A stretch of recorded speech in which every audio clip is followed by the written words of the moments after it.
આજનો સવાલ છે સીતા માતાનો જન્મ ક્યાં થયો હતો? ઓપ્શન 1 અયોધ્યા, બી જનકપુર, સી શ્રીલંકા કે ગોકુળ મથુરા. સાચો જવાબ જાણતા હો તો કોમેન્ટ કરજો.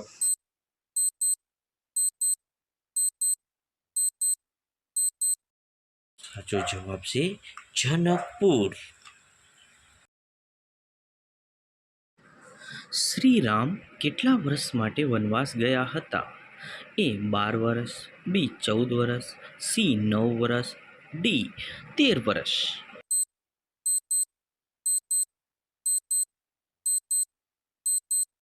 આનો સાચો જવાબ છે બી 14 વર્ષ.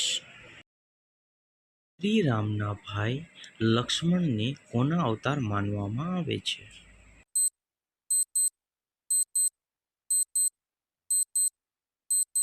આનો સાચો જવાબ છે સી શેષનાગ. અમારો આ વિડીયો ગમ્યો હોય તો લાઈક અને સબસ્ક્રાઈબ કરજો. ધન્યવાદ.